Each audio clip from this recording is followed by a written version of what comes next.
እግዚአብሔር ይመስገን። እንዴት ነህ ልደተ ቃል? ሰላም ብያለሁ።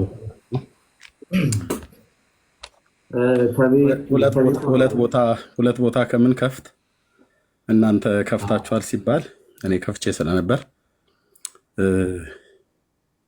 አቅም ያለው ሰው ካወራ ልምጣ ብዬ መጣሁ ማለት ነው። የጎጃም ሕዝብ ምህረትን አያገኙም እያልክ ካወራ ሰምተን ነበረ። እግዚአብሔር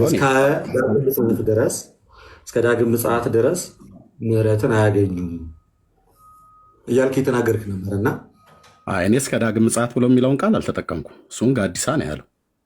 እኔ እስከ ዳግም ምጽአት ብሎ የሚል ቃል አልተጠቀምኩም። ገርሉ አለ ገርሉን ከፍትና ዘማርያም አለ እኔም አለው። ለመጀመሪያ ተዋሽብኛለህ። እኔ እስከ ዳግም ምጽአት ብሎ እስከ ዳግም ምጽአት ብሎ የሚል ቃል የተጠቀምኩት ካለ አምጣ፣ እሱን አሰማ። ካልሆነ በመዋሸት አትጀምር ልደት። እኔ ያልኩት እየተናገርክ የነበረውን ሀሳብ ነው የተናገርኩት እኮ እስከ ዳግም ምጽአት። አንድ ጊዜ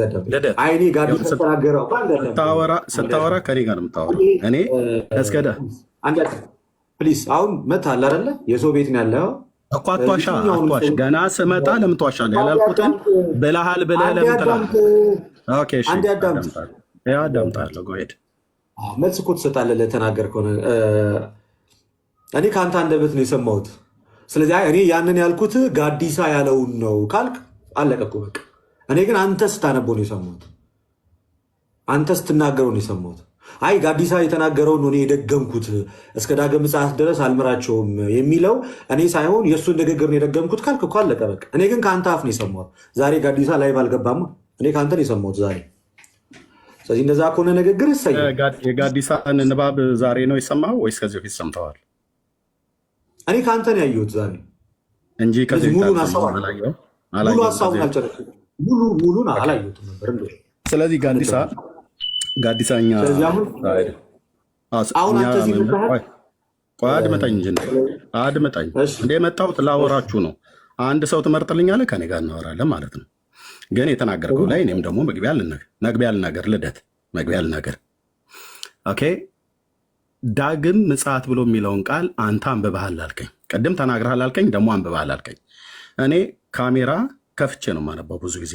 እኔ ብቻዬን እንዳላነበው ለህዝብ እያሳየው ማለት ነው። ተደብቄ አላነብም።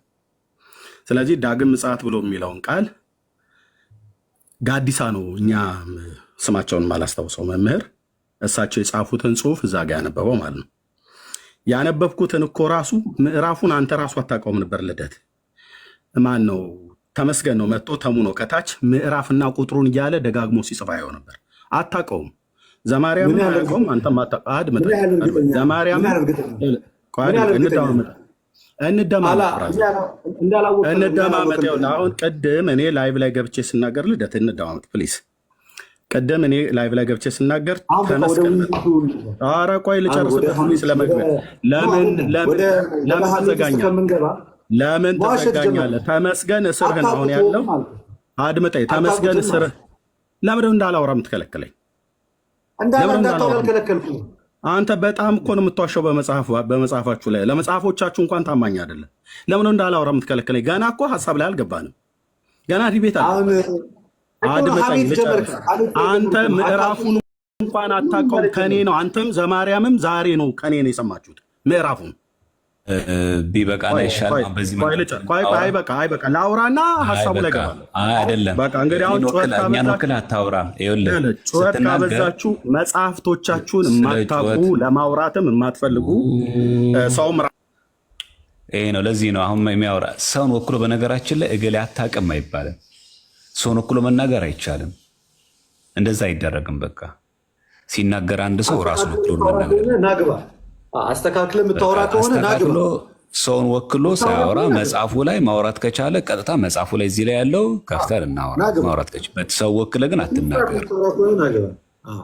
እንዳሁኑ ሀሜት የምትጀምር ከሆነ ለደጠቃል አሁን እኔን በማስወጣት አንተ አሁን አንበሳ ልትሆን ነው። ሰው ምረጥና አንድ ሰው እናወራልኩ ከኔ ጋር በስነ ስርዓት የምታወራ ከሆነ አድመጣ እኮ እኔ ገና መግቢያ ላይ ሀሳብ እንኳን እንዳልናገር ነው የምትከለክለኝ። እኔ እኮ ገና ዲቤቱ ላይ እኮ ገና አልገባም። እኔ ላይ ዋሽተህ በቃ ኦኬ እሺ ቀጥል። አንድ ጊዜ አዳምጥ። ላይቭን ዘግተህ የመጣኸው ከኛ ጋር ለማውራት ከሆነ አጓጉል ቃላቶችን ታቆምና የውሸት ንግግሮችን አታቁም። እንዲያ ነው እንዲህ ነው እኔ ነኝ ዛሬ ያሳየኋችሁ ቅብርጥስዬ ምንድስዬ የሚሉትን እዛ ቤት የምታወራቸውን ነገር እዚህ ቤት ውስጥ አይፈቀድልም። ስለዚህ ለማውራት ከሆነ የመጣው መጽሐፉ እኛ ጋር አለ፣ አንተ ጋርም አለ። ክፈትና ማውራት ትችላለህ። ፔሬድ አለቀ። ከዛ ውጭ ሌላ ወሬ አያስፈልግም።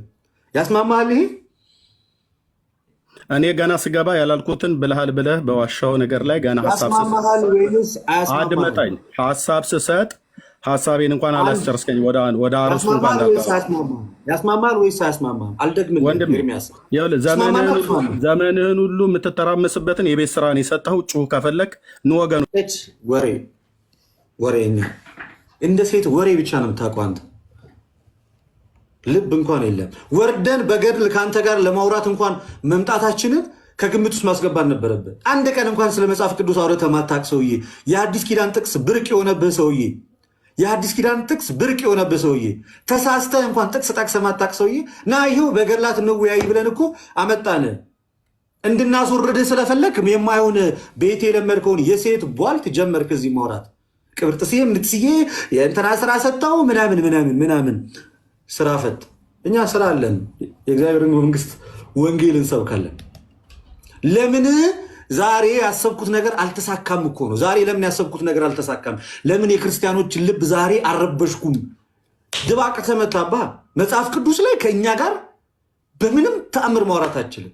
በምንም ተአምር ምድር ከፍ ሰማይ ዝቅ ቢል በምንም ተአምር ማውራት አችልም። በምንም ተአምር ማውራት አችልም። በምንም ተአምር ማውራት አትችልም። ሞዴሬተር እኔ ነው ማስገባ። ማንም ሰው ገስቱን እንዳይነካ። ማንም ሰው መቼም በመጽሐፍ ቅዱስ ማውራት አትችልም። ዛሬ ገድል ላይ ስትዋሽ ተያዝክ፣ ገድላት ላይ ስትዋሽ ተያዝክ። ዛሬ መጣውና ሲጀመር እኛ ገድላት እና ድርሳናት ላይ ራሱ ሲጀመር አንወያይም። ግን ከመጣ አይቀር ና ግባ፣ ችግር የለውም። ቤታችን ድረስ መጥተ ለመወያየት መጥተ ፍላጎቱን አሳይተ ና ግባ አለ። ግን አንተ አታወራም። ሁልጊዜ የለመድከው እዛ ጋር የሆኑ 6 ሰዎች ጎበዝ ይልሃል። ከዛ ከነሱ ጋር መጮህ ነው። እንደ ሴት ወሬ ማመላለስ ብቻ ነው የምታውቀው። ወሬ ማርመጥመጥ ብቻ ነው የምታውቀው። ይሄው ነው በቃ ባጭሩ። ኤኒዌይዝ ዛሬ ብቻ ስራ ፈርሷል። አቡነ ገብረ መንፈስ ቅዱስ አፍርሰውታል ስራህን። ዛሬ ምንም የምትፈጥረው ነገር የለም በዚህ ገድል ዙሪያ ላይ ክርስቲያኖችን ለመከፋፈል ከዘርዘር ለማጋጨት የሄድክበት ርቀት በእግዚአብሔር ስም በጻድቁ ምልጃ ፈርሷል። ስለ በቃ ፍርስርሱን የወጣው አሁን የምታወራው ርዕስ የለም። እኛም ከዚህ ቀጥሎ የምንገባው ወደ ፕሮቴስታንቱ ነው። የእናንተን ትምህርት ነው እንደለመድነው የምንወቅጠው። በቃ አሳየን። ማድረግ ያለብን ነገር አሳይተናል። ገድሉ ላይ የተዋሸውን ውሸት አሳይተናል። ውሸት እንደሆንክ ስተት እንደተናገርክ አይተናል፣ አሳይተናል ለህዝቡ። በቃ አለቀ። ከዚህ በኋላ አንተን ርዕስ አናደርግም። እኛ እንደተለመደው አጋንንታዊ የሆኑት 5ቱን ሶላዎች እንደለመድነው እነሱን ወደ ማፈራረስ እንገባለን። እኔስ ወንድሞች ሀሳብ ይስጡ። ወደዛ ካሜራችን በፊት እዮባ እንኳን ደህና መጣ። ቴዲ እንኳን ያው ትንሽ ስለተናገረ አንተን ላስቀድም።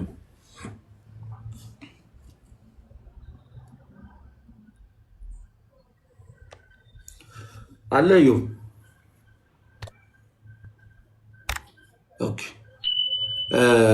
ቴዲ ቀጥል ለማለት። አዎ አይ እንደዚህ አይነት ንባቦችን ሰው ሲያገኝ ለምን ሙሉን እንደማያነብና እንደማይሰማ አላውቅም። አሁን ይሄ ሰው ብዙ ጊዜ እንደዚህ አይነት ፎልቶች በተደጋጋሚ ጊዜ ስለምናየው እንደው ርዕሳችን ማድረግም ተገቢ አይመስለኝም። በቃ እኛ የሚጠበቅብን እውነታው መግለጽ ነው። በቃ እውነቱ ምንድን ነው? የጎጃምን ህዝብ አይማሩም የሚል እኛ ገጸ ንባብ የለንም። ጌታም አዎን አልመራቸውም ስራዬ ያበዛሉና፣ ከዛ ጻድቁ ቁርባንና ቅዱሳን እንዲወዱ እንዳደረጓቸው ስራዬ እንዲጠሉ አድርጋቸው እኮ ነው። አድራጊው ማን ነው? ክርስቶስ። ለምን? ሁሉ ይቻልሃልና። ፍጥረት ለአንተ ሳይገዛ ይኖራል እንዴ? ሲጀምር አንተም ማድረግ የወደድከው ሊከለክል የሚችል ማን ነው? ከዛ ኋላ አይ አልምርም የጎጃም ህዝብ አይድንም ነው የሚለው? አይልም። ጌታችንም ይህ ሀገር አስራት ይሁን፣ እንደውም እሱ ስለ አንድ ሲጠቃቸው ሀገሩ እንዳልሰጠው አስራት ይሁን፣ እንደወደድክ አድርግ፣ ለአንተ ብቻ ይሁኑ፣ መታሰቢያንም ያድርጉ፣ በአማላጅነትም ይመኑ ነው የሚለው። ሙሉን ነው የሰጠው። ለምን እንደሚዋሽ አላውቅም ይህ ሰው ማለት። በዛ ደግሞ ምዕራፍ ቁጥር ነገርኳችሁ ምናምን እንደሚላል እና የሰው እንትን ላይ ተገብቶ እንደዚህ አይነገርም። አንደኛ እድሜም ቢያስተምረን በጣም መልካም ነው። እንደው ይሄንንስ ባይ ምን ያለ ሊል ነው። አሁን ይሄ ጀሮም የጻፈው ጽሁፍ ነበረ፣ የቅዱስ ጀሮም ጽሁፎች አሉና እዚህ ሌተሩ ላይ አሁን እሱ ቅድም ሲተቸው የነበረው ነበረ እንዴት እንዲህ ይላሉ ምናምን እያለ እያደመቀው ይኸው በቅዱሳን ገድላቸው ገና ጉዳችሁ ነው የሚወጣ ምናምን እያለ ነበር። እና እስቲ የጉዳችን አንዱን አካል እስቲ እኔ በዚህ ገጽ ላይ ላሳየው። የቅዱስ ጀሮም እንግዲህ እንደምታውቁት ከቤተክርስቲያናችን የጥንት አባቶች መካከል አንዱ ነውና እሱ ከጻፋቸው ብዙ ሌተሮች መካከል 46ኛው ላይ ያለ ነው። 46ኛው ላይ ተናገረ ነው። እንደዚህ ይላል ገጽ 142 ላይ ገጽ 142 ጀሮም እንደዚህ ይላል ዘ ቶምፕስ ኦፍ ዘ ማርቲርስ ይላል። የትም ቦታ ላይ የቅዱሳንን የሰማዕታትን መቃብሮች እናከብራለን። ዊ አፕላይ ዜር ሆሊ አሽ ቱ አወር አይስ ይላል። ከዛ የቅዱሳን መቃብር ላይ አይኖቻችንን እንቀባለን። ዊ ኢቭን ታች ዘም እነከዋለን። ኢፍ ዊ ሜ ዊዝ አወር ሊፕስ ከንፈሮቻችንም ጭምር። ይሄ ምንድን ነው? ኤቭሪዌር ነው። ዊ ቬኔሬት ዘ ቶምፕስ ኦፍ ዘ ማርቲርስ ነው የሚለው። የቅዱሳን ሰማዕታትን በሙሉ መቃብሮቻችን እናከብራቸዋለን። መቃብሮቻቸውን ከዛስ ሆሊ አሽ ማለት ከቅዱሱ እምነት አሁን እነኛ እምነት የለም ጸበል ማለት ነው። ጠበል የተቀደሰው ውሃ ነው። ጠካልን ጸበል ስንለው አፈር ነው አይደለ? ይኮኑ ከመጸበል ሲል እንደ አፈር እንደትቢያ ይሁኑ ማለት ነው። የቅዱሳን አጽማቸውን ላይ ያለው አፈሩን ትቢያውን አይናችንን እንቀባለን፣ ከንፈራችንን ጭምር እናስነካዋለን ይላል።